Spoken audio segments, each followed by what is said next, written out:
Então, vamos voltar, né? Podem abaixar as mãozinhas, então, e a gente retoma a partir de agora. Bom, então eu vou ver as perguntas primeiro. A pergunta se a matriz de risco é o mesmo que a matriz de materialidade, né? Não é a mesma coisa. Como eu comentei, existem vários tipos de matriz, elas estão relacionadas. Quando a gente fala em matriz de materialidade, é uma matriz onde você considera a materialidade daquilo que você está analisando. Você pode ter uma matriz, a matriz ela serve para você planejar, para você jogar as informações dentro, cruzar e tirar as conclusões. Então, quando a gente chama de matriz de materialidade, eu não sei exatamente aonde você viu esse nome, mas normalmente a gente usa quando a gente vai cruzar vários itens onde a gente está considerando valores. Aí você pega os valores da licitação, por exemplo, vamos supor que você queira determinar o escopo, não, qual a amostra, você vai determinar a amostra das licitações. Então, você tem várias licitações dentro da unidade que você vai auditar, você vai ter que eleger quais as licitações que entrarão na sua amostra. Você pode utilizar uma matriz onde tem o elemento materialidade lá. Aí você separa pelas modalidades de licitação, pelos valores da licitação, e aí você cruza e você vai decidir quais as que que vai entrar na sua amostra. Então, não é a mesma coisa, tá? A matriz de risco, você vai considerar os riscos. A materialidade pode estar ali presente em um dos riscos também.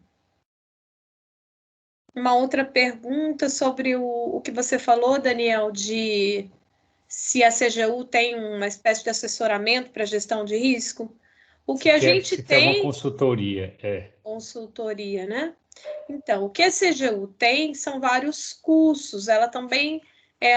Nessa área de prevenção, de assessorar o gestor, a gente tem vários cursos de gestão de risco para qualquer coisa. Então, a gente ensina, sim, a metodologia, a gente auxilia, a gente indica os EADs, tem vários cursos EADs também. Atualmente, em Santa Catarina, a gente tem planejado um curso com o Instituto Federal de Santa Catarina, né?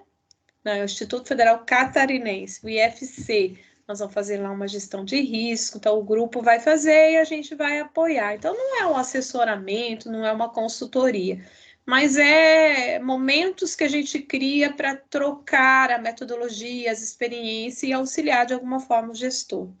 Fazemos isso para municípios, fazemos isso para o Poder Executivo Federal, né?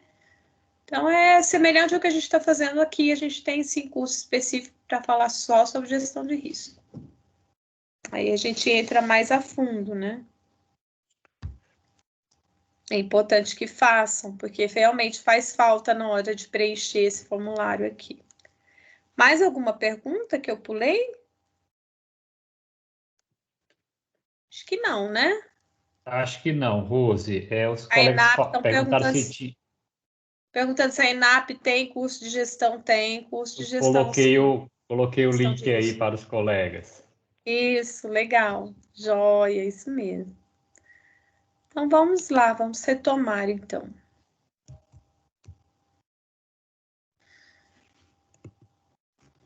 A gente está falando, então, da matriz de risco e controle, tá? Nós olhamos aí a finalidade e estávamos falando disso, dessa importância da gente auditar a gestão de risco do objeto, né? A gente acaba fazendo isso mesmo.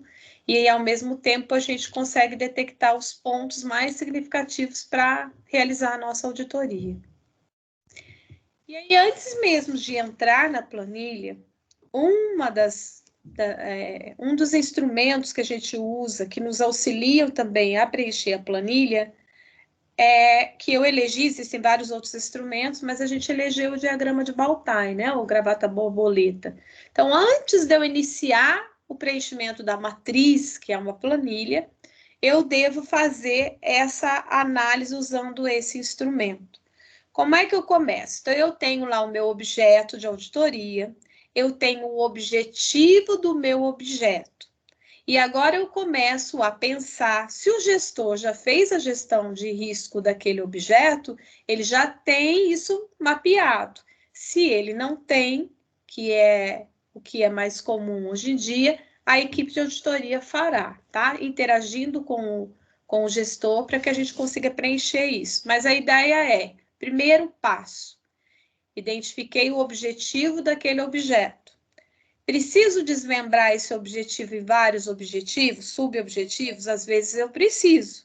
Então, eu desmembro. Como assim? Como aquele exemplo que eu dei, a gente está olhando a aquisição e utilização da alimentação. Então, aí, lá no diagrama, no fluxo de processo, a unidade já resolveu dividir em dois, aquisição e utilização. O objetivo é o mesmo, mas é bom que eu divida em subobjetivo, que vai facilitar eu identificar os riscos, né? Dar uma organização.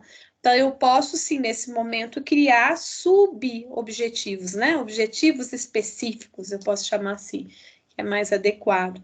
Então, eu desmembro objetivos específicos e para cada objetivo específico eu vou fazer essa análise aqui, tá? Então, essa é a ideia.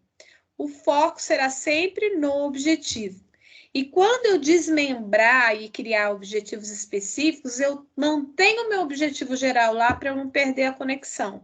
Porque é muito comum eu desmembrar e, de repente, eu começo a esquecer que o meu olhar tem que ser os riscos desse objetivo específico, mas no que se refere ao objetivo geral, porque às vezes desvia. Então, eu olho bem o objetivo aí, elejo a parte do objetivo que eu quero trabalhar, que seria aquele objetivo específico, e começo a construir, então, a preencher esse diagrama de Baltai. O que eu faço aqui? Primeira coisa, o foco no objetivo, eu vou começar a escrever os riscos, sem muita preocupação. Eu vou com a minha equipe. Se eu já tenho isso pronto, ótimo. Eu só trago os riscos e vejo se realmente não esqueceram de nenhum. Se eu não tenho nada, eu estou partindo do zero, então agora o que eu estou ensinando, na verdade, é gestão de risco. Não é bem o, né? Esse é um dos aspectos que a gente ensina no curso de gestão de risco. Comece por aqui. Então, lá no gestão de risco, a gente começa a elencar sem muitos cortes, né? Sem muita censura, a gente vai elencar o que a equipe vai falando em termos de riscos, riscos que dentro. E aqui a gente está trabalhando com o termo risco ligado a erro, tá? Então, o que de errado, o que pode atrapalhar o atingimento daquele objetivo? Assim que a gente está olhando o risco aqui. Porque para quem assistiu o seminário, vocês viram que risco, a definição real não é apenas isso, é eventos que impactam o objetivo, pode ser impacto positivo ou negativo, mas para nós aqui o que nos interessa é o negativo. O que de negativo pode acontecer, o que de ruim, o que pode acontecer que vai impactar o objetivo negativamente, quer dizer, vai atrapalhar alcançar aquele objetivo daquele objeto, seja o objetivo específico ou o objetivo geral. Então, eu começo a escrever. Pode ser que na hora que você começa a escrever, o colega já fala, não, mas isso daí é consequência. Não, mas isso é causa. Ah, mas isso aí é a mesma coisa que eu falei, você só está falando diferente. Então, nesse momento, não importa. Escreva tudo que vier à cabeça, tá? A ideia é essa, para que a gente não perca tempo e não perca aquela ideia, né? Aquele levantamento que a gente fez.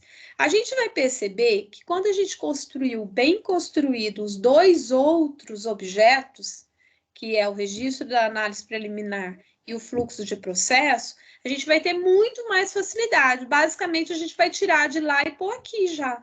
Então, a gente vai pegar os riscos já identificados lá e colocar aqui. Então, por exemplo, se eu pegar aquele exemplo do sapato que eu usei ontem, né? A gente viu lá, ó, um dos riscos que a gente viu era o risco da Maria lá escorregar. Então, o risco do sapato ser escorregadio, o risco de estar chovendo, piso molhado e sapato escorregadio. Esse risco eu trago para cá, né? Por que eu sei que há esse risco? Porque eu vi que poderia chover, porque eu vi que ela tem histórico de ter caído em outras festas. Então, eu sei que esse risco, eu não só sei que esse risco existe, como eu sei que a probabilidade dele acontecer existe, tá? Agora, se eu não tivesse essa informação, ainda assim eu poderia trazer esse risco, Porque agora é o momento de eu levantar todos os riscos envolvidos naquele objeto, independente se já tem um tratamento aquele risco ou não, tá? Então, eu vou escrever nos riscos. Depois eu vou pensar nos blocos de riscos. Então, aí sim é hora de eu ordenar, decidir o que está conectado com o que. Então, eu elejo alguns riscos nesse momento, alguns blocos, e começo a pensar qual a causa desse risco, qual a consequência desse risco, e vou preenchendo aqui. Então, esse diagrama, a gente vai preencher dessa forma. A gente vai preencher as causas de cada risco, várias causas. Do outro lado, a gente coloca as consequências, né? Então, se o risco ocorrer, o que vai, qual o resultado que a gente vai ter, né? Negativo, e qual a consequência desse risco? A gente escreve no bloco consequência. A gente também vai buscar todas as medidas de controle que existem entre a causa e o evento de risco. Quer dizer, o que eu tenho em termos de controle que minimiza esse risco, né? O que impede que ele aconteça ou que diminui a probabilidade dele acontecer. E aí eu escrevo nesse bloco entre a causa e o evento. E vou pensar também nos controles que me mostram quando o risco ocorreu. Aí eu escrevo nesses blocos entre o evento e as consequências, né? Então, aí eu vou escrever as medidas de controle, e aí inclui qualquer medida, uma norma, uma cláusula de um contrato, um sistema, né? Uma obrigatoriedade de conferência, uma nomeação de um agente específico para aquilo ali. Então, tudo que eu tenho de controle que ajuda a minimizar tanto a ocorrência do risco como a consequência do risco, tá? Então, esse diagrama a gente vem preenchendo de maneira atrapalhada, solta, é rascunho, isso não vai para os papéis de trabalho. Isso aqui realmente é uma memória que a gente tem das discussões, e aí sim a gente está preparado para ir para a matriz, né, que a gente vai construir. Eu vou falar mais detalhadamente disso. Aqui, eu vou falar um pouquinho para vocês de algumas dicas que foram apresentadas no seminário. Então, antes de eu falar, só para eu ter uma noção, aquela sugestão que eu dei para que vocês assistissem aquele trecho do seminário. Levanta a mão para mim quem conseguiu assistir ou quem já tinha assistido, só para eu saber se muita gente assistiu ou não. Clique aí na mãozinha para eu ver quantas pessoas assistiram.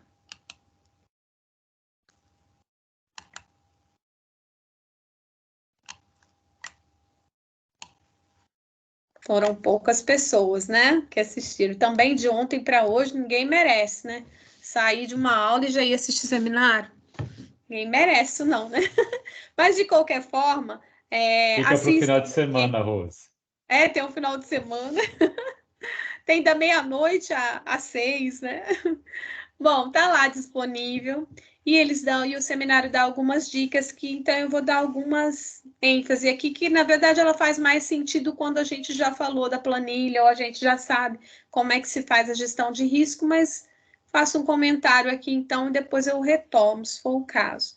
Quando a gente vai escrever o risco, a gente tem que tomar um cuidado para a gente não escrever, não alcançar o objetivo. Então, se o objetivo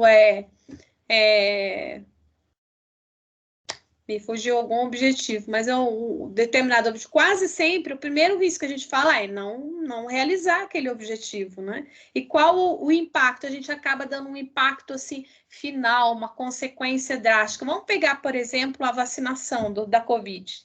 Qual seria o objetivo?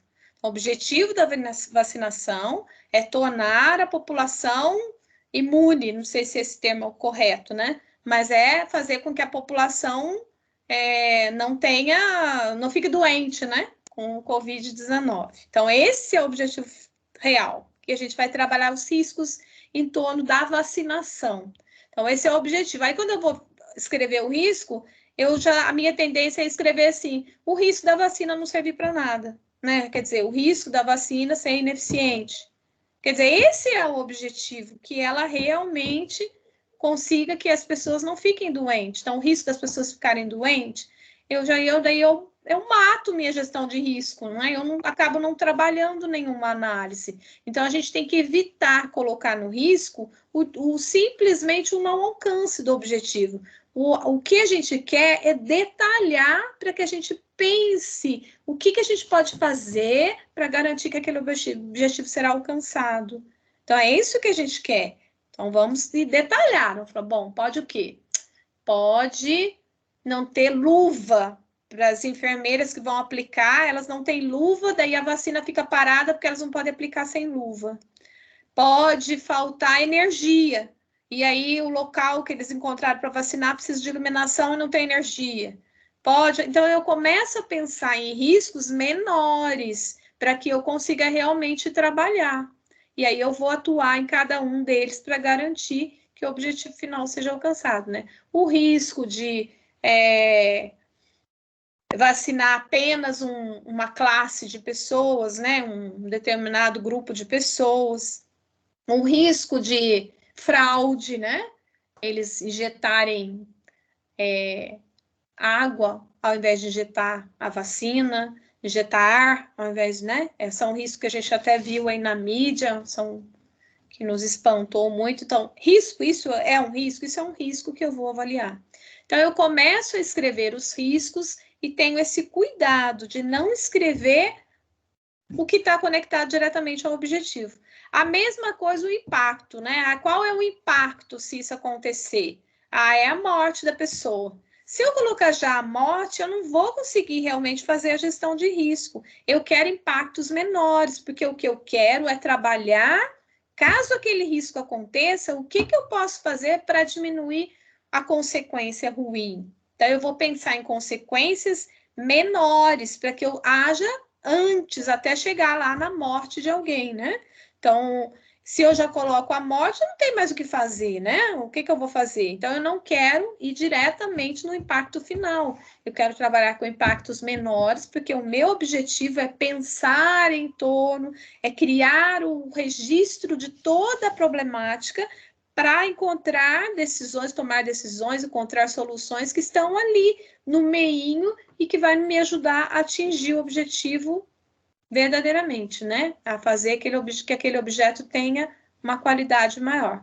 Fazer com que a minha auditoria agregue valor, porque eu vou passar uma informação e às vezes são coisas tão pequenas que a gente pode fazer com a gestão de risco, a gente consegue isso, seja aqui, seja na gestão de risco da integridade. Quando a gente faz essa análise detalhada, você consegue perceber coisas que você podia fazer que não te custa nada e dá uma diferença enorme lá no alcance do objetivo. Então, é essa dica o seminário dá também.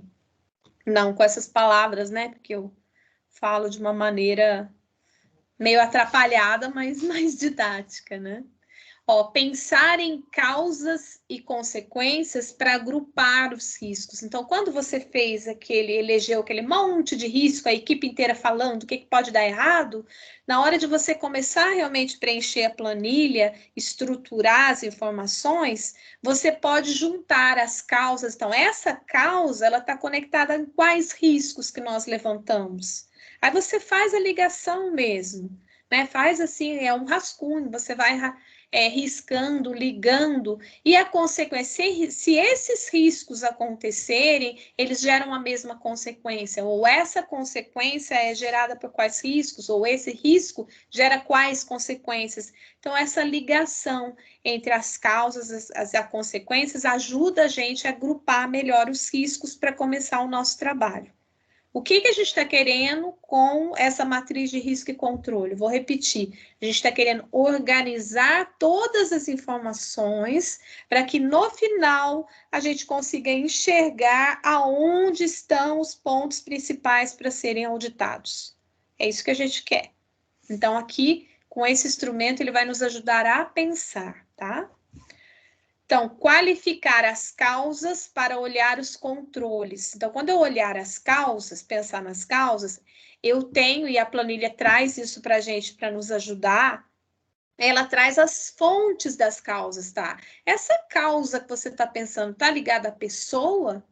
Está ligada a processo? Ou está ligada à tecnologia? Então, ela vai trazendo várias fontes que ajudam você a pensar melhor. Inclusive, isso afeta o tratamento. Afeta os controles também, que a gente vai ter que analisar os controles de cada risco que a gente levantou. E, às vezes, a gente analisa os controles de cada causa que a gente levantou. Então, na hora de eu pensar nas causas, eu penso, bom, se eu pensar, por exemplo, nessa mesmo exemplo que eu dei da Covid, na vacinação. Então, quando eu penso na fonte pessoas, aí, quais os riscos que estão diretamente ligados à pessoa? Então, o risco de colocar uma pessoa não qualificada para aplicar a vacina. Então, isso é um risco ligado à pessoa, à capacitação da pessoa não qualificada. O risco de uma pessoa desequilibrada, que vai ficar ali aplicando a vacina, porque ali tem muitas pessoas nervosas, com medo, todo mundo junto, esperando um tempão. Então, eu preciso de pessoas que tenham um equilíbrio mínimo. Então, talvez eu precise capacitar ou selecionar melhor as pessoas, porque eu estou visualizando esse risco, né? Imagina, sair briga ali na hora, tumulto, não é? A gente está querendo cuidar aí do contágio, diminuir o contágio, e a gente cria um setor, né, de contágio ali absurdo, porque começa todo mundo brigar e aquela confusão. Isso é muitas vezes provocado pela conduta inadequada do próprio agente público. Então, eu preciso capacitar essa pessoa. Então, se eu levantei esse risco, eu estou pensando em pessoa, tá vendo? Má vontade, direcionamento para aplicar para os parentes, eu estou pensando em pessoa, é alguém ali, a pessoa tendo uma conduta inadequada. O risco eu posso pensar também em termos de processo. Então, eu falo, não há cadastro prévio, não há local adequado, eles colocam em local quente, em local... Eu estou olhando o fluxo, a pessoa fica sabendo que é a vez dela, porque somente determinada maneira. Então, o processo em si, como é que está ocorrendo? E o recebimento da vacina, como é o processo? Então, eu vou olhar principalmente o fluxo, o passo a passo, né, do processo e ver onde tem risco ali. Então, erros, riscos no processo. Na parte de tecnologia, tem um sistema, não tem? O que pode dar errado no sistema, né, em termos de tecnologia? E assim eu vou olhar a fonte e ela vai me lembrar de riscos que eu não tinha pensado e ao mesmo tempo vai sinalizar que tipo de controle eu preciso. Então, se é ligado a pessoas, eu vou ter que ter controle, se é ligado, eu vi ali a parte de, por exemplo, pessoas que não têm capacidade técnica para executar aquele objeto, né, aquela atividade, eu vou fazer capacitação. Então, o controle meu talvez seja um plano de capacitação. Será que existe esse plano? Será que existe a capacitação? Ou tem um EAD, mas será que o EAD atende? Então, vejam que quando eu olho a fonte, ela conecta tudo. Isso vai me ajudar. A hora que a gente for olhar a planilha, eu vou repetir isso e eu acho que vai ficar um pouco mais claro, tá? A parte de impacto. Quando a gente fala em impacto, então a planilha também vai exigir que a gente dê uma avaliação ali do impacto. A gente está falando de consequências. A gente normalmente preenche a probabilidade primeiro, e a probabilidade está ligada à causa. Então, eu olho a causa e aí eu sei a probabilidade daquilo acontecer. Então, quando eu tenho a causa lá, quando for aplicar a vacina, ao invés de ter a vacina dentro da seringa, tem ar, né? Isso é um risco? Qual a probabilidade disso acontecer? Eu sei que existe a probabilidade, tanto é que foi até para televisão, né?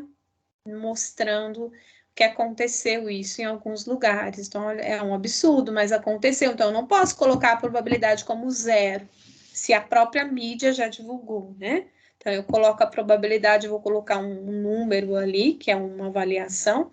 E qual o impacto que isso tem? Então, que impacto? A pessoa acha que está vacinada, mas não está. Isso gera determinado impacto. E quando descoberto isso, que impacto que tem, né? Qual foi o impacto aí da mídia divulgar isso? É um impacto enorme. Então, a gente tem que também ter esse olhar. A probabilidade está ligada à causa e o impacto está ligado à consequência. a parte de vulnerabilidade e ameaças. Ela qualifica a análise da probabilidade do impacto. Então, quando a gente vai avaliar o impacto e avaliar a probabilidade, a gente ainda faz uma avaliação assim meio subjetiva. A gente tenta criar elementos objetivos para que a gente consiga dar uma nota para a probabilidade, uma nota para o impacto. Mas a gente está muito longe de ter uma coisa mais clara para a gente avaliar. Isso significa que uma equipe de auditoria faz o preenchimento aqui com uma nota, e se a gente pegar outra equipe de auditoria para fazer a mesma avaliação, provavelmente ela vai dar outra nota, porque a gente ainda não tem elementos objetivos para isso. Mas quando a gente analisa a vulnerabilidade e as ameaças, elas nos auxiliam a ter uma nota. Então, na verdade, o que a gente está fazendo isso, analisando probabilidade e impacto, a gente acaba olhando só vulnerabilidade e ameaças, né? Fica ainda muito subjetivo, mas já ajuda um pouco a qualificar. A utilização de avaliação quantitativa e qualitativa, né? A gente faz essa avaliação considerando tanto, né, a quantidade quanto a qualidade, as características do elemento, como a materialidade, os valores, as quantidades. Isso também nos ajudam a dar uma nota para o controle, uma nota ali na avaliação. E avaliar o tipo de controle. Lá no seminário ele fala que aqui é para colocar, pegar todos os envolvidos, pegar até o nível operacional. Então, quando a gente vai analisar os controles, para a gente não ficar só naquele controle que é gerencial, mas a gente olhar lá a pessoa que preenche aquele campo do controle. A gente ter esse olhar, porque a gente está percebendo que muitos problemas poderiam ser solucionados se aquele operador fizesse adequadamente, né? Então, se a gente não tiver o olhar também em nível operacional, a gente acaba esquecendo de olhar uma parte muito importante. E sobre o risco inerente e risco residual, a gente tem essa dúvida, eu vou trabalhar com qual? O inerente ou residual? Daqui a pouco eu falo um pouco mais disso, mas a gente, na Seju, a gente trabalha com o residual, mas é importante também a gente ter o olhar para o inerente quando a gente quer testar o controle. Isso aqui é um pouquinho mais difícil da gente falar sem o embasamento da gestão pública, mas daqui a pouco a gente fala um pouquinho disso e eu acho que vai dar para entender, tá? Aqui, então, entramos na nossa matriz de risco e controle. E aí eu já comentei que o diagrama de Baltar é o que a gente está usando de base. Então, ele aparece até lá na nossa matriz, ele tem uma paletinha da planilha que traz o instrumento que a gente usa como base. Ele não é um papel de trabalho, isso significa que vocês vão usar como rascunho mesmo, é para fazer isso daqui, para não nos auxiliar a preencher a planilha, tá? Então, esse daqui a gente não precisa apresentar e não vira um papel de trabalho, ele é realmente só para ajudar. Quando a gente vai fazer esse diagrama, da onde a gente tira as informações? Do registro da análise preliminar e do fluxo do processo, tá? Muitas vezes, a gente tem o fluxo do processo não muito detalhado, porque a gente decidiu que não iria usar um tempo muito grande para fazer aqueles fluxos, então, por causa disso, a gente não tem um fluxo muito detalhado. O gestor não tinha nada, a auditoria, às vezes, não tem a expertise, não achou que não era adequado utilizar o tempo da auditoria naquilo, então a gente não tem um fluxo muito detalhado. E aí sim, aqui a gente acaba trazendo muitas informações novas, que não estão no fluxo, que não estão no registro e que a gente está colocando agora, tá? Sempre terá muitas informações novas aqui, tá? Porque o fluxo nunca será tão detalhado assim, trazendo todas as informações. A gente constrói isso daqui trazendo o olhar do gestor também. Então, dependendo do gestor, a gente sempre faz a análise de como é aquela unidade, como é o gestor,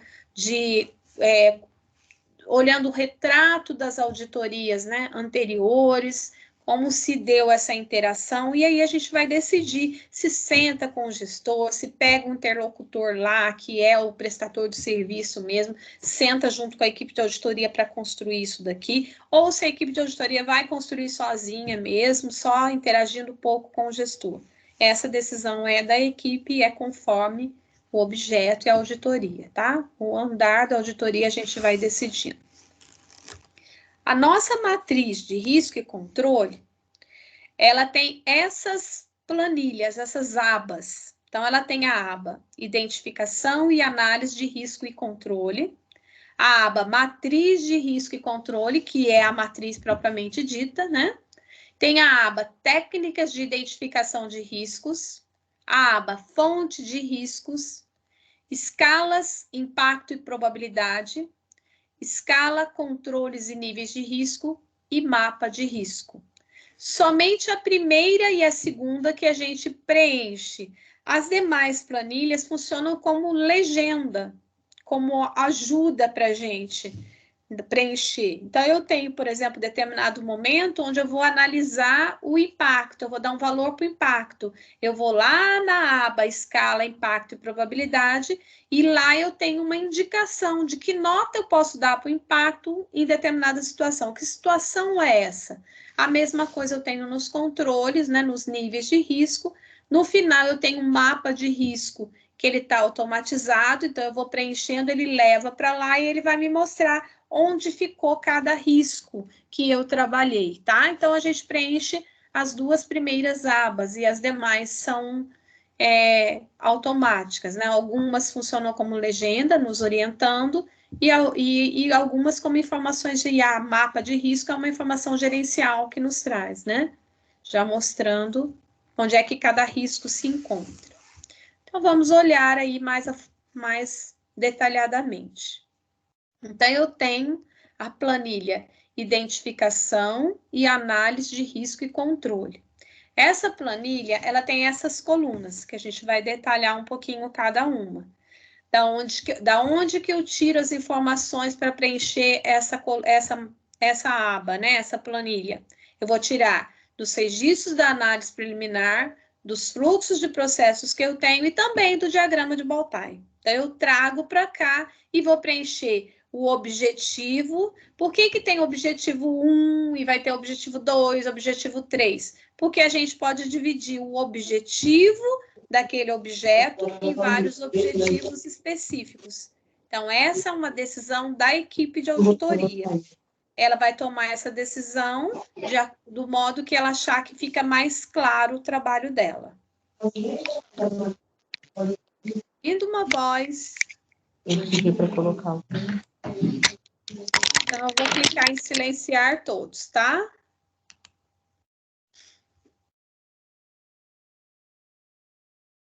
Vamos lá. Daí eu tenho aqui essa planilha e eu trago para ela, eu pego as informações delas, então, nos documentos que eu já estou executando.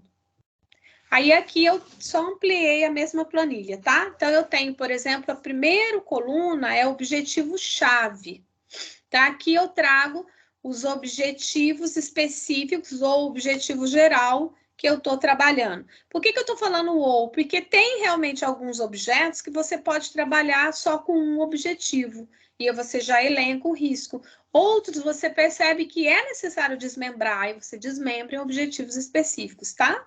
Então, aqui, da onde eu tiro esse objetivo-chave? Lá do registro da análise preliminar e também do fluxo de processo, porque na hora que eu fiz os fluxos de processo, cada fluxo de processo pode ser um objetivo, tá? Ou eu posso tirar o objetivo do meu fluxo de processo, do macro processo, tá? É decisão da equipe de auditoria. Depois eu vou escrever o risco em si. Da onde eu tiro esse risco? Do diagrama de Baltine. Lá eu tenho vários riscos, para cada risco eu fiz um diagrama, é assim que a gente faz, para cada bloco de risco ou risco eu fiz um diagrama, e aí para cada um dele eu vou trazer para cá para a planilha, tá? Então eu tiro de lá os riscos que eu vou trabalhar. Quando eu olho fonte de risco, e aí, inclusive, quando eu vou olhando a fonte, não só pensando nas causas, né, nas consequências, mas às vezes até surgem novos riscos, é o que ela estava dizendo. A nossa planilha, ela traz como exemplos de fonte esses 8 aí. Então, uma fonte pode ser pessoa, pode ser infraestrutura física, pode ser planejamento, eventos externos, governança, tecnologia, sistemas e processos. Então, a gente pode ter outros? Pode ter outros. A ideia aqui é realmente a gente detalhar de modo que a gente não lembre de mais coisas, né? Cada vez a gente lembra de mais aspectos a serem analisados para a gente levantar os riscos, as causas e as consequências, tá? Possíveis causas, a gente escreve ali. Possíveis consequências, a gente já escreveu no diagrama de Baltai, a gente traz para cá. E depois os controles previstos. Lá a gente escreveu controles preventivos, né, antes do risco. Escrevemos também os controles detectivos, que é aqueles que mostram para a gente que o risco já ocorreu, né? Antes da consequência, a gente ainda pode fazer alguma coisa, muitas vezes. Aqui eu tenho uma coluna só, chamado controles previstos. Nada impede que vocês desmembrem isso daqui e coloquem separadamente. Causa, controle preventivo, consequência, controle detectivo. E aí depois você tem a soma de todos os controles. Não tem problema nenhum. Isso é uma coisa que vocês podem fazer. Para a gente, o importante é a gente saber quais os controles previstos em torno daquele objetivo, daquele objeto, tá? Na planilha, você coloca, é uma planilha mesmo no Excel. Então, você tem uma linha para cada, uma linha para você preencher. Então, funciona assim. Eu posso ter um objetivo, um evento, ou eu posso ter 3 eventos para o mesmo objetivo. Então, eu vou duplicar aquele objetivo-chave, triplicar, no caso, né? Três eventos para o mesmo objetivo. Então, eu vou triplicar a linha, repetindo o objetivo e colocando o evento de risco aqui. Eu posso ter, para um evento de risco, eu posso querer trabalhar 4 fontes. Então, eu vou buscar as causas pensando nas 4 fontes. Eu posso trabalhar tudo numa célula só, se eu quiser. Isso significa que na hora de eu avaliar, eu vou pegar a média. Ou eu posso, não, peraí, a fonte pessoa eu quero dar uma ênfase, porque é realmente pelo fluxo lá, minha análise, a fonte pessoa é uma fonte que tem uma criticidade maior. Então, eu quero trabalhar ela sozinha. Então, eu duplico o meu evento e coloco o evento A, e aí eu escrevo a causa e vou continuando escrevendo. Então, a todo momento eu posso duplicar, triplicar, conforme o jeito que eu quero trabalhar. O mesmo acontece lá com os controles. Vamos supor que você tenha lá, chegando na determinada linha, na hora de você escrever os controles, você tem a opção de escrever, você detecta lá 4 controles distintos. Então, eu tenho as normas, vejam que os controles também estão ligados à fonte do risco ali, né? Tá, eu tenho, por exemplo, se eu estiver falando de um processo licitatório, então eu posso ter o controle próprio, cláusulas do edital, né? Se eu estiver falando, por exemplo, do risco da empresa não executar aquela licitação. Aí um dos controles que eu tenho é a cláusula de multa. Então, isso é um controle? É um controle. Então, tá ali. Outro controle que eu tenho, a nomeação do agente que vai acompanhar, né? O agente 67, né? O fiscal do contrato. Então, eu tenho outro controle, a nomeação do agente 67. Eu posso trabalhar esses 2 controles juntos, numa mesma célula na planilha. Isso significa que quando eu for avaliar, para depois eu saber se eu vou priorizar esse item, esse risco ou não, eu vou traçar a média dos controles. Mas eu posso dizer, não, a nomeação do fiscal eu quero trabalhar separado, porque é um ponto muito importante. Então, eu novamente duplico aquela linha, né? Eu repito aquela linha e trabalho aquele controle numa linha só. E assim eu vou construindo a minha planilha. Não sei se deu para entender isso que eu estou falando. Porque eu já mexi tantas vezes que para mim é claro, mas na hora que está falando parece que não é muito claro, né? Deu para entender, gente, essa parte que eu falo de duplicar? Deu? Deu, né? Ok, então tá. Então vamos continuar. Aqui a gente entra na matriz de risco. Então, entramos na outra aba, tá? Entramos na outra aba. Aí eu tenho nessa aba o quê? o objetivo-chave, que ele traz automaticamente de lá, tá? E eu tenho o risco-chave, ele traz de lá preenchido. Então, essas duas primeiras colunas, ele traz preenchido da primeira aba que eu já preenchi. E aí, eu começo a trabalhar no impacto. Como é que eu vou trabalhar o impacto e a probabilidade? Eu vou lá na minha aba escala de impacto e probabilidade e vou olhar lá qual a sugestão que nós estamos dando para valores ligados à escala ao impacto e à probabilidade. Deixa eu ver se eu trouxe ela para cá. Trouxe só dos controles, eu não trouxe ela para cá. A planilha, tanto ela mostra ali que vocês têm esse documento que eu mandei para vocês como modelo, ela tanto aparece ali como comentário da célula, mostrando os que tem, como você vai na aba escala impacto, você vai ver quando que você vai considerar o tipo de escala. Como é que você vai dizer que o impacto é alto, é médio, é baixo, é muito baixo? O que que você vai considerar para dar a sua nota aí? Então, você vai preencher o impacto, a probabilidade, mesma coisa, preenche uma nota para cada um, e aí a planilha multiplica esses dois e sai com um número. Então, ela faz o cálculo automático do impacto vezes a probabilidade. E esse impacto vezes probabilidade, esse valor, a gente chama de risco inerente. Quer dizer, o risco sem os controles. Então, nesse momento, a gente ainda não está fazendo a avaliação do controle. Na aba anterior, a gente só colocou os controles, mas a gente não avaliou. Nesse momento, a gente começa a avaliar. Então, nessa matriz de risco e controle, nessa abinha, que é a aba principal desse documento, a gente começa a preencher com a avaliação, com valores realmente. Então, como é que eu considero o impacto daquela linha, daquele risco? Que valor eu dou? Que valor eu dou para a probabilidade daquela linha, daquele risco que eu estou analisando? E aí, o sistema me mostra o risco inerente, tá? Que é o risco sem os controles. Agora, eu vou olhar os controles. Eu já tenho os controles selecionados, já transcrevi ele para a minha primeira aba, e aí eu vou fazer a avaliação. E aí eu vou na aba escala, controles e níveis de risco. E ela traz, então, uma legenda dessa escala. Então, aqui para esse slide eu trouxe. Na probabilidade e no impacto é semelhante a isso. Então, eu tenho, por exemplo, o risco, o controle, quando eu vou avaliar o controle como inexistente. Quando é que eu coloco inexistente? Quando o controle não existe, não funciona ou não está implementado. Daí eu vou lá colocar, eu coloco inexistente, ele tem uma pontuação. E ele coloca a pontuação. Quando o controle será fraco?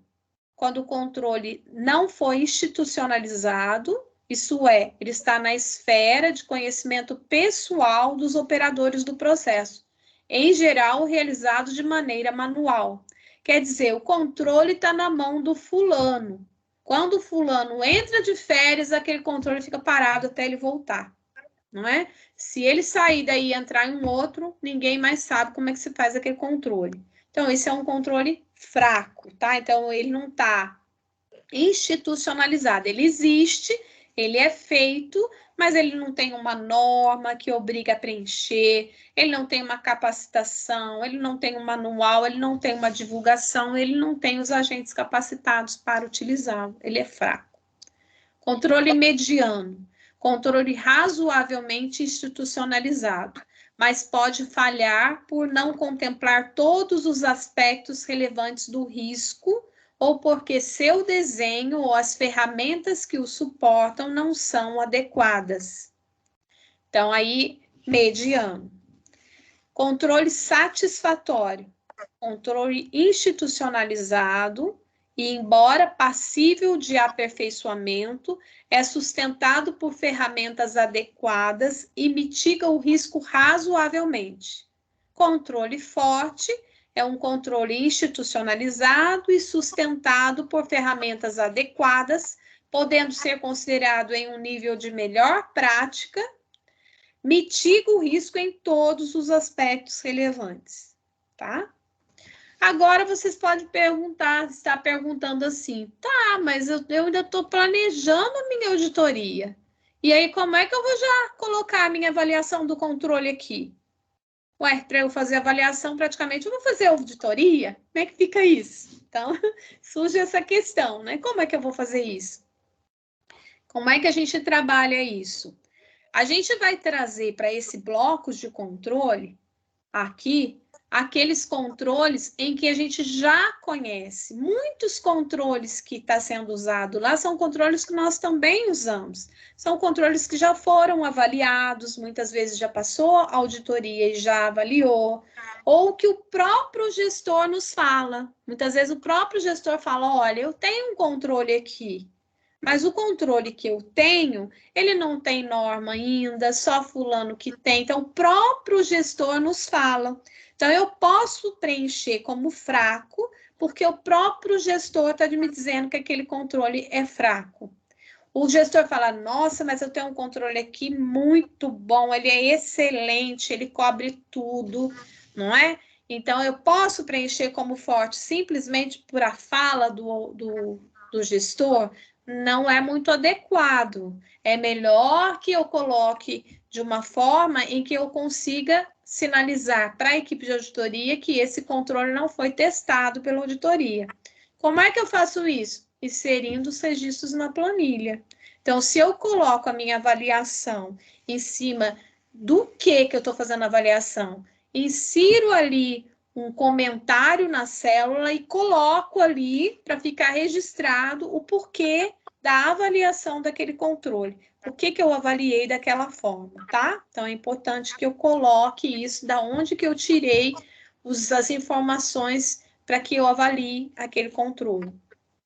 E se eu não tenho como avaliar o controle, esse controle não pode, ele não deve aparecer aqui nesse campo. Ele vai aparecer lá para frente, talvez até virando uma subquestão de auditoria, né? Inserido lá nos testes de auditoria. Verifique se aquele controle realmente existe e qual a qualidade, né? Avalie aquele controle. Se ele tiver realmente se ele estiver cuidando, né, controlando uma parte importante, um risco que você percebe, ele tem um risco alto, então você já não vai colocar forte aqui sem você realmente saber, não. Para que você lá na frente faça os testes para verificar se esse controle funciona ou não. Então, isso, da onde vai o controle, você vai decidir aqui. Então, muitas vezes vai aparecer o controle aqui já com a avaliação, porque você já tem como fazer essa avaliação, e aparece no planejamento. Outras vezes, esse controle vai ser da parte das questões de auditoria, porque merece essa atenção, tá? E aí você tem, então, a avaliação dos controles. E vai chegar no risco residual. Quando você avalia os controles, aí o sistema faz para você, de forma automática, o sistema não, a planilha, né? A planilha, a matriz de risco e controle, está automatizada e ela vai fazer para você esse valor do risco de controle. Como é que ele faz? Lá na aba que você pesquisou, aqui tem falando a aba controles e níveis de risco, nessa aba ela mostra o que ela faz. O que eles vão fazer? Você tem a avaliação que você fez da probabilidade do impacto. Então, você tem o risco inerente. E aqui você tem os controles, ele faz a conexão e vai trazer para você o risco residual. Aí ele vai ter o risco inerente vezes o risco e o risco de controle. Eu falei errado, tá, gente? Vou repetir. Você tem o risco inerente, que é aquele que ele calculou multiplicando simplesmente a probabilidade com o impacto. Aí você tem a avaliação dos controles.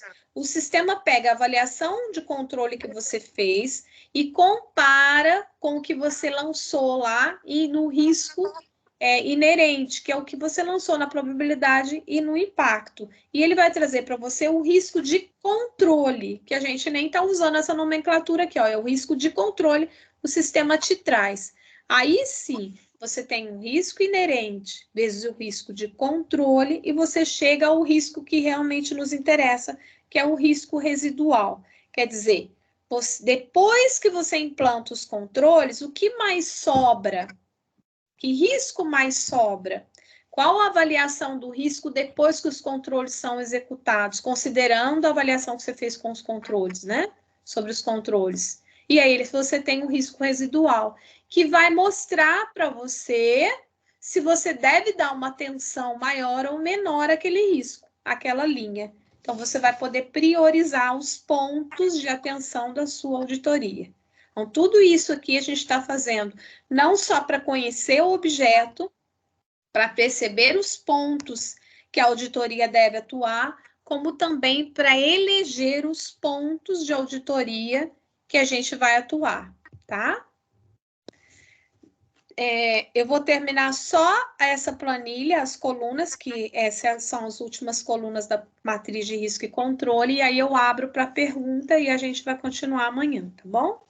Então, depois, a próxima coluna é o tipo de teste. E aí, essa planilha, ela também já traz de forma automatizada o tipo de teste que você tem que fazer. Ela faz uma sugestão, tá? Se você deve fazer um teste de controle, né? Se você deve analisar o controle, ou se você deve fazer um teste substantivo. Então, ela indica conforme o que você, a sua avaliação dos controles, conforme a nota daquele risco, se você deve fazer aplicar um teste subjetivo ou um teste de controle, né? Que seria verificar. Vamos dar uma olhadinha o que significa cada um desses, que às vezes a gente esquece, né? O que é cada um. A gente estuda muito bem isso em concurso, depois a gente esquece. O que seriam os testes que a gente chama procedimento substantivo? Ele é bem mais abrangente, ele dá bem mais trabalho. A gente vai verificar a suficiência, a exatidão e a validade dos dados obtidos. Vamos fornecer provas suficientes e convincentes sobre as transações, os atos de gestões, processos, operações, isso conforme o objeto que a gente está fazendo. Proporcionar fundamentação para a opinião acerca de determinados fatos. Já os testes de controle, eles são mais simples, né? Eles são menos complexos, porque eles visam avaliar se os controles estão adequadamente concebidos na proporção requerida pelos riscos, se estão sendo aplicados e se funcionam de maneira contínua e coerente. É importante a gente perceber esse pedacinho, ó, estão adequadamente concebidos na proporção requerida pelos riscos. Por quê? Porque, às vezes, o auditor, ele quer sugerir para o gestor implantar um controle melhor, mas para algo que nem que o controle que o gestor tem, que é simples, já é o suficiente. Não há risco nenhum ali naquele ponto, ou o risco é muito baixo. E aí, daquela forma que o gestor está fazendo, seja no papelzinho, preenchendo, assinando e datando, já é suficiente, porque não há risco. Então, todas as vezes que eu aplicar esse teste de controle, eu vou ter esse olhar também. Ver se o gestor não está usando um trator para tirar um parafuso, não é? Que isso também é dinheiro público jogado fora. Então, a gente olha essa proporção. Se realmente é para tirar o parafuso, usa uma chave de fenda, usa uma chave Phillips, não vai usar um martelo e nem um trator. Então, é bom a gente fazer ter essa percepção, porque às vezes a gente olha um sistema e fala, nossa, que maravilha! Para que serve? Aí a gente vai olhar e chega à conclusão que uma planilha de Excel faria a mesma coisa. Não precisaria ter aquele gasto todo. Então, a análise dos controles tem que ser também com esse olhar, tá? E no final, eu vou deixar para amanhã essas duas final, tá? Porque é uma parte muito importante que a gente tem que é a parte realmente que importa, que qual a conclusão que o auditor tira depois de preencher tudo isso, né? Depois de tudo isso, ainda está nas mãos da equipe de auditoria a decisão. Isso é importante e a gente vai falar amanhã sobre isso, tá? Bom, então por hoje eu abro agora para pergunta, para a colocação de vocês, para a fala de vocês. Eu gostaria até de ouvir, não só pergunta, mas que vocês falassem se está muito rápido, muito devagar, se está adequado. Dá alguma sugestão de fácil aplicação para amanhã, que eu aceito. Tá bom? Oi, Rose. Só esclarecer os colegas que a próxima aula vai ser 22, né? Semana que vem. Isso. Dia 22, isso mesmo. No mesmo horário, no mesmo link.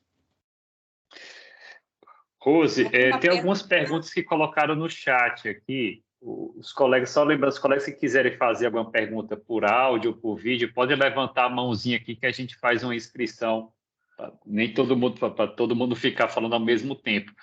Antes de passar a palavra aqui para o Paulo, que eu já vi que ele levantou a mão, Rose, o Pedro perguntou se é preciso a gente deixar registrado, se a gente precisa registrar o motivo das notas que a gente coloca quando a gente coloca os valores de impacto e probabilidade. A gente precisa deixar isso registrado? Como é que a gente registra isso ou não? Né? O Pedro perguntou. Ok. A gente precisa colocar lá na escala. A aba que tem de escala, que mostra o quando que você vai considerar, o que significa cada valor que você coloca, ela tem ali uma sugestão. Então, essa planilha que a gente está disponibilizando para vocês, que está lá no link, ela sai com essa sugestão criada pela CGU. Então, para a CGU, a gente usa aquela escala ali. Então, para eu considerar o impacto com aquela nota, eu tenho que ter aquele acontecimento, aquela situação que está na escala. Nada impede que vocês que vão usar, que têm autonomia, criem novas escalas. E sempre que você fugir muito e não encaixar, é muito importante que você registre como foi o seu pensamento, no que você baseou. Onde é que você vai registrar? Tanto você pode registrar na própria escala, incluindo um novo elemento para a escala, e aí você vai compartilhar com os colegas e todo mundo vai passar a usar aquela escala de maneira mais ampliada, como você pode, se é uma coisa muito pontual, que você acha que não é para compartilhar, porque é muito específica, você coloca na célula que você está analisando como comentário. É muito importante que a gente registre tudo. Como eu falei ontem sobre a Lei de Acesso à Informação, a transparência está aí e a gente tem que tornar cada vez mais transparente o que nos motiva a decidir por isso ou por aquilo, né? Além do benefício de poder realmente passar o nosso trabalho para uma equipe que vai fazer outra auditoria similar, utilizar e entender bem o porquê que a gente preencheu. É importante sim um registro. Excelente. O colega tinha levantado a mão, não sei se mais alguém gostaria de fazer alguma pergunta à professora, né, por vídeo ou por chat, não tem problema. Aqui eu estou vendo no chat alguém colocando se poderia deixar um exemplo preenchido, né? No curso prático a gente faz isso, mas eu posso sim colocar um exemplo. Até o final do curso, eu coloco um exemplo de cada coisa, eu vou selecionar um exemplo para colocar lá. É porque no curso prático é mais tranquilo, porque a gente mostra o modelo e já faz a crítica em determinados campos. Fala, esse campo aqui não era bem isso que deveria ser, né? Mas a gente preencheu assim na época, mas é recomendável fazer assado, porque, como eu expliquei, é uma metodologia muito nova, então a gente não encontrou ainda um trabalho que fosse assim, nossa, esse está 100%, todos os campos estão preenchidos adequadamente, né? Então eu até estou alterando alguns detalhes, algumas coisinhas, e vai virar um modelo fictício daqui a pouco, né? Não vai ser um modelo real. Mas eu posso compartilhar com essa ressalva, tá? Cuidado que alguns campos podem ter alguma informação um pouquinho diferente do que realmente deveria. Então, agora a palavra é do Paulo.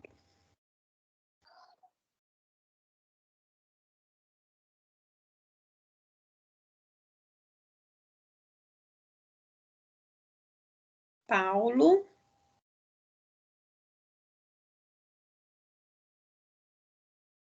Paulo Rocha.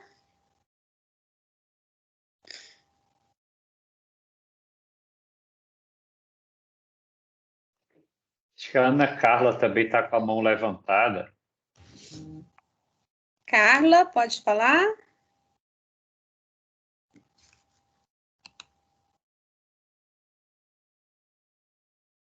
Ana Carla, né? Ana Carla. Isso, boa tarde, como vai? Tudo bem? Tudo bem. Boa tarde a todos. Primeiro, parabenizar pela explanação, está sendo bem claro.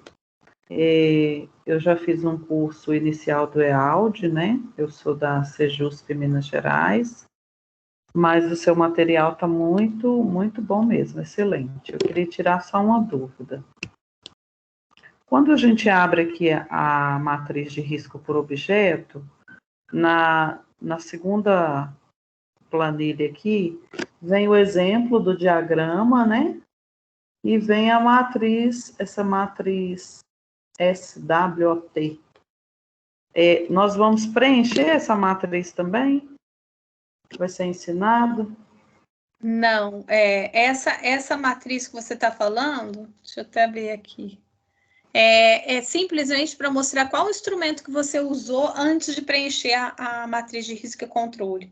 Então, você quer preencher o diagrama de Balltime ou você quer usar outros instrumentos? Você tem essa opção, e aí você coloca aí qual a metodologia que você usou para construir essa planilha. Não é para colocar ela preenchida, é simplesmente para você apresentar qual instrumento que você usou, que a sua equipe usou. É isso que você está perguntando?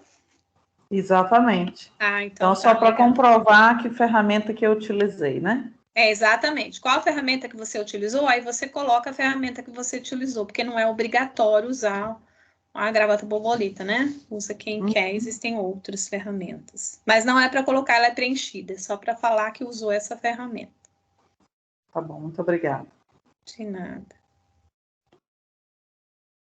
Mais alguém?